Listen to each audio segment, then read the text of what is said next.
All right. So basically, be going over like my 4 steps of trading. Um, and when it comes to trading, I look out for basically market structure. Market structure is basically like if market structure is just structure in the market, so you can see like a clear line that market's going up, you know, or if it's going down, you can see that there's clear structure, right? Um, that's what market structure is. I also trade off of market patterns. Basically, market patterns are going to be patterns in the market that whenever these patterns happen, such as an example can be a double bottom. So basically a double bottom is something like that.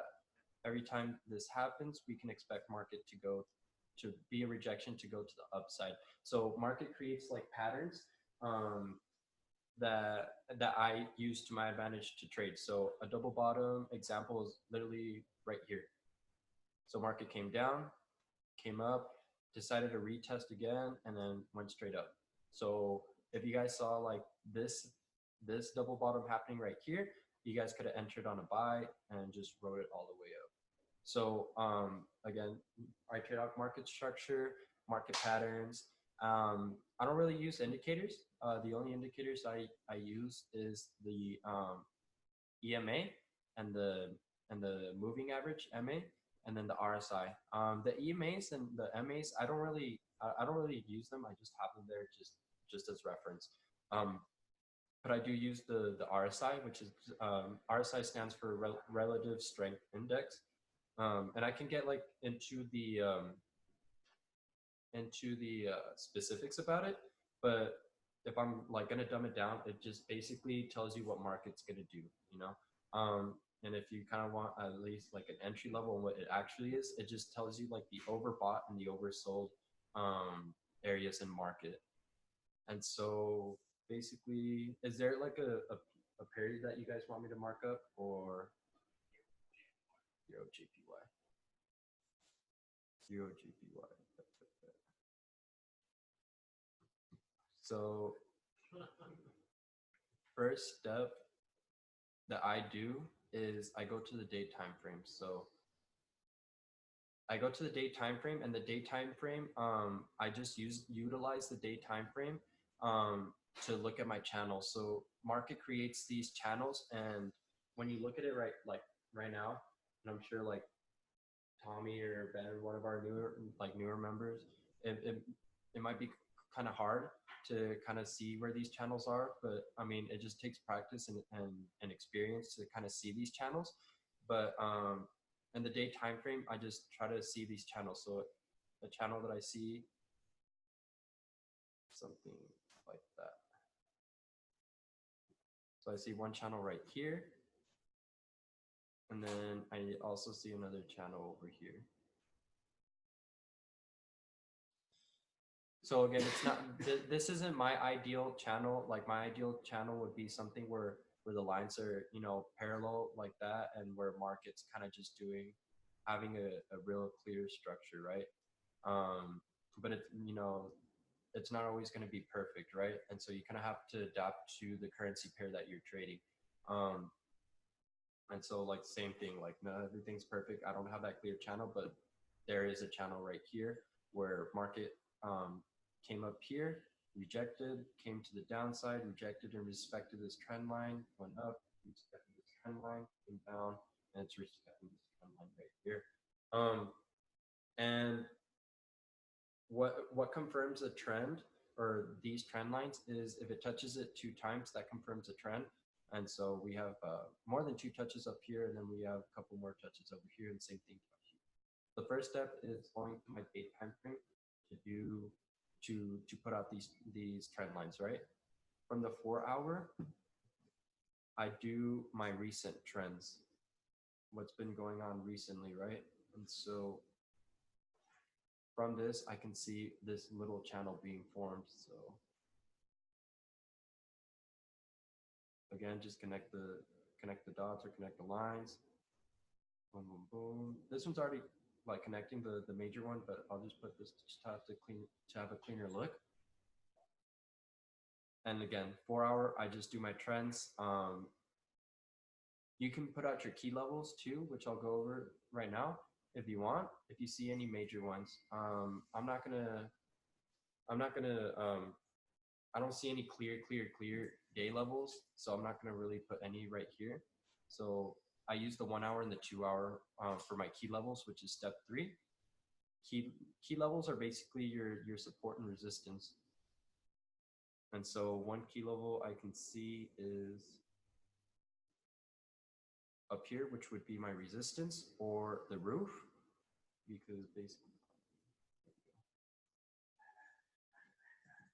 because market came up here, it hit a roof and resisted and went to the downside. So it respected this trend line and it respected this this key level, and same thing, it's been respecting that key level these past couple of days. So I see one key level up here where it's recent, it just came from that high, and then I put my support. So my support would be probably down here. Again, market came up here, respected it as the floor, as the support went up, and same thing right here. It was a floor, support went up, and we can see other touches right here. So it's a respected key level, right? So you have 2 key levels, and then basically from here you can go to your 2 hour, 1 hour to see. It just gives you a more detailed view of market, what market's doing. And basically from here, I'll know how to enter a trade. So going back to structure, we can see a clear structure where market basically came down here, went up, went down here, went up, came down, currently going up, and then we can expect for it to go down before it goes back up. And again, it looks really choppy with all these candles and all that we have, but this is basically the basic structure that's creating, right? So we do have clear structure, but when we get over here, it looks really nasty. It's consolidating, which means it's not going up, it's not going down, it's just kind of staying even, right? You kind of want to stay away from that when you go to the smaller time frames, because then you're just waiting for a trade, and it's taking forever to go the way you want to go, right? So for educational purposes on how to enter a trade, right, is we have clear market structure on this end, right? So say we can't see anything from February 5th on, which is basically all of this, right? Say we are just let me just make it put this. So say you can't see anything from the rectangle on, right? You're trading off of this. So when you get into a trade, you have to have your confirmations, right? You don't enter a trade and just, throw your money out. That's gambling. We're not here, just throwing our money out and hoping for the best. We're doing it in a calculated way, where we have our confirmations, and with those confirmations, we know where market's going to go.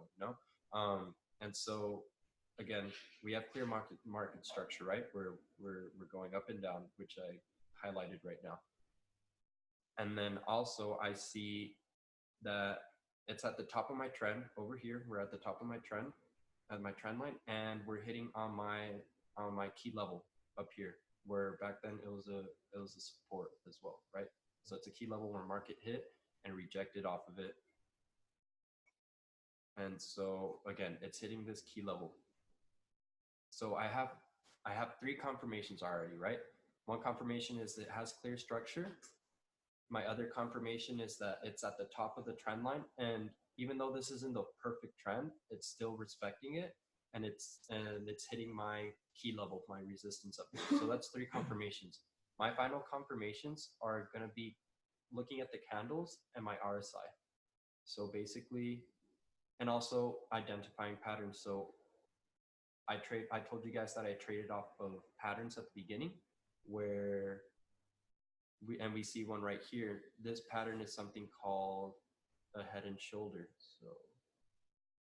So market came up here, came down, went a little bit higher, came down, went right here, and rejected down to the downside, right? So basically We call this a head and shoulders because you have your shoulders right here and you have your head up here. So basically this is a rejection pattern. It's a rejection pattern. So we're at the top of this trend. It's going to reject us to go to the downside, which it didn't end up doing. That's why I like trading off of patterns, because it can be another confirmation and another indicator of where market is going to end up going, right? So that's why I trade off patterns, and we happen to see one right here, a head and shoulders. Every time we have a head and shoulders at the top of the trend, of a major trend, or even the smaller trends, like the one I draw out on the 4-hour, it'll be a stronger indicator. So we have this head and shoulders, and market ended up going down, right? So basically, how do I enter this trade? Where do I put my stop loss? How do I enter? And what are going to be my TPs? Or what can be another confirmation? I forgot to go over this, but basically, I look at my RSI, right? So I'm looking at these two peaks in the market, right? If I go to this peak right here and I go step down on the RSI, I see that it's right here, right? If I go to the one next to it, you'll notice that it's lower than the previous one, but on the actual chart, it's higher. So basically, what that is called is divergence, meaning that there's a difference. If I'm going to dumb it down, it's basically a difference in the market. So market's going up right here, right? Oh, oops, it's going up right here. So we have that trend line, but on the RSI in the same exact locations, it's going down right here. So basically, this is where I told you that the RSI kind of lets you know what the market wants to do. So looking at the RSI, you can tell that market was overbought, or basically it's being exhausted on buyers, so it wants to go to the downside, right? So basically, the RSI kind of like lets you in on what's going to happen next. That's the way I like to look at it. If you want to go into technical terms, I mean, you can't just mean that the overbought buyers are kind of getting exhausted from it, so it's ready for the sell, which ended up going to the downside, right? So I have a bunch of confirmations, right? So one confirmation, again, I'm going to go through them. It's at the top of the trend. Another confirmation, it's hitting my resistance and key level. It's creating a market pattern, the head and shoulders, and then there's divergence on the RSI. So that's 4. If you want to make it a 5th, which this is probably my most important one, is looking at the candles. So let me just get rid of all of this. So I look at candles up here, right?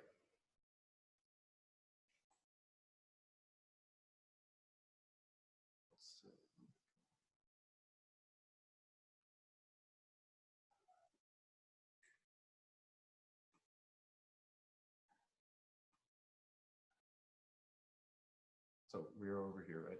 Mm-hmm. All right. So I look at the candles, right? So we have that first peak, the shoulder over here. This is the left shoulder. Then we have the head over here. I look at the candles on when to enter into a trade. So right here, we're looking for sells. We're at the top of the trend.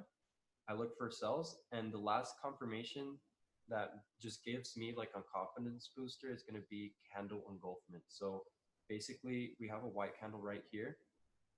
The next candle, engulfment, just means to completely cover the previous candle, which it did.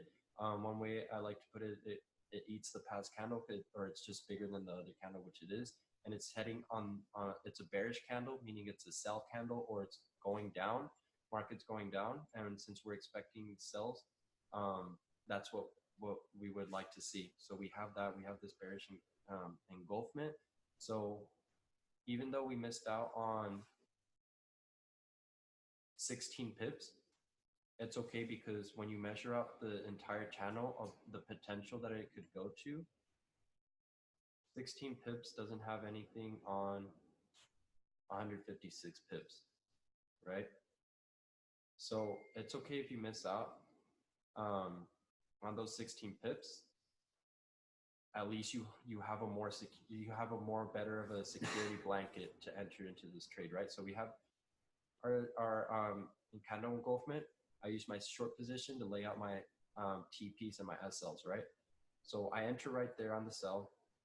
How do I always have a stop loss? You don't want to get into a trade with no stop loss. That's how you blow accounts. That's how you lose all your money. So you always want to have all these coordinates set down. And so we entered at that candle engulfment. You always want to enter that candle engulfment when it closes. So yeah, my bad. I didn't put it out there, but thank you for kind of like asking that. So you always want to wait until it closes, right? That's just a confirmation. It closes, right? So my stop loss, the perfect one stop loss for me is 30 pips, right? But you have to look at the market, right? So the market peaked up right here. So my stop loss is going to be right below it. And since 30 pips is well enough over it, that's a comfortable like trade for me to take. You know, there's times where you might enter a trade late. So say we entered down here, like somewhere around down here, and you have to put that stop loss up. Like where it kind of cuts off for me for my stop loss is when it hits 50 pips. Like anything exceeding 50 pips, then like that's a huge, like it's too big of a stop loss for me. I'm comfortable at keeping it at 30.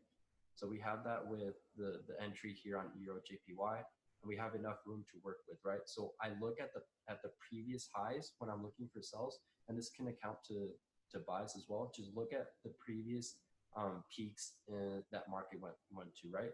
So we had the previous peak over here. Let me just see. We had the previous peak up here. Over here, right? So you want to put your stop loss a little bit below because you know market maxed out right here. And so like you enter your trade, you put in the coordinates for your stop loss, which is going to be the price over here. Again, 30 pips. That's like the golden stop loss is 30 pips. And you put that price for your stop loss. And then TPs, this is you use other key levels for your TPs, right? Because they're key levels. It's where market had gone to before, so you can count on it to go there again. So that's why they're called key levels. They're key levels. You know, it's key for them to go there. So one key level that I see is right here. Just because market came up here, rejections, it broke through, support to go to the upside. So this is a key level, right? You can expect market to at least make it down here, which is around 36 pips. Usually my TP1 where it's like golden is 30 pips. If you can catch 30 pips a day, that's great. If you catch 30 pips in profit, that's great. And so we have a 1-to-1 ratio. The best ratio to have when it comes to entering trades is anything above like a 2-to-1 ratio, but 1-to-1 is still good. You're still getting your 30 pips, right? And so I have this key level right here. So my TP1 is going to be at 35 pips, which is what it reached at. Then you can put another key level. Can we put another key level? Put one up here.